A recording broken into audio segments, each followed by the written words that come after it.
இடையே பாலஸ்தீன அதிபர் மஹ்மூத் அப்பாஸுடன் பிரதமர் மோடி சந்திப்பு.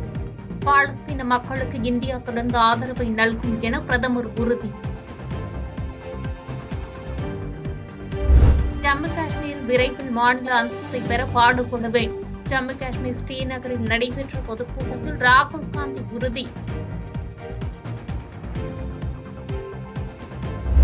ஜார்க்கண்டில் மத்திய அமைச்சர் சிவராஜ் சிங் சவுகான் கார் மழைநீர் தேங்கிய சாலையில் சிக்கியதால் பரபரப்பு. மாற்று கார் வரவழைத்து பத்திரமாக மீட்டு அனுப்பி வைத்த பாதுகாப்பு பணியாளர்கள்.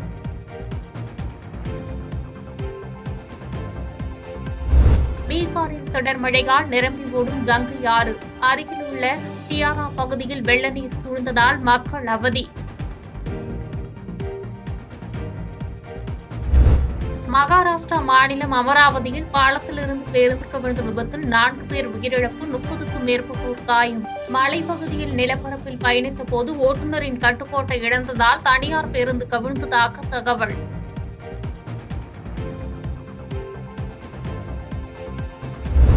ஒரே ஆண்டில் 60 மருத்துவக் கல்லூரிகளை தொடங்க மத்திய அரசு அங்கீகாரம்.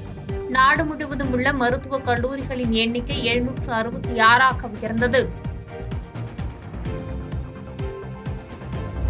மீனவர் நலனுக்கு கடிதம் மட்டும் போதுமா என்று முதலமைச்சர் வெளியுறவுத்துறை அமைச்சருக்கு கடிதம் அனுப்பியதை குறிப்பிட்டு எதிர்க்கட்சித் தலைவர் எடப்பாடி பழனிசாமி கேள்வி.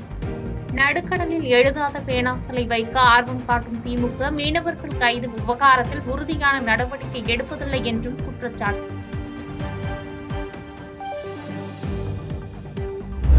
திமுக ஆட்சியில் ஈர்க்கப்பட்ட வெளிநாட்டு முதலீடுகள் குறித்து வெள்ளை அறிக்கை விட வேண்டும் என்று இபிஎஸ் வலியுறுத்தல். சிலரை சில நாள் ஏமாற்றலாம், பலரை பல நாள் ஏமாற்றலாம், எல்லோரையும் எல்லா காலமும் ஏமாற்ற முடியாது என்று எக்ஸ் தளத்தில் பதிவு. தமிழகத்தில் செயல்பட்டு வரும் அரசு மருத்துவமனைகளில் மருந்து தட்டுப்பாடு ஏதும் இல்லை என்று அமைச்சர் மா சுப்பிரமணியன் விளக்கம். மருந்து தட்டுப்பாடு தமிழ்நாட்டில் நிலவுகிறது என எதிர்க்கட்சித் தலைவர் போகிற போக்கில் குறை சொல்லக்கூடாது என்றும் காட்டு.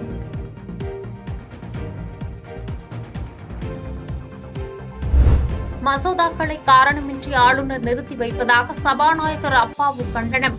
மசோதாக்கள் முடங்குவதால் மக்களின் விருப்பத்தை நிறைவேற்ற முடியவில்லை என சபாநாயகர் அப்பாவு குற்றச்சாட்டு.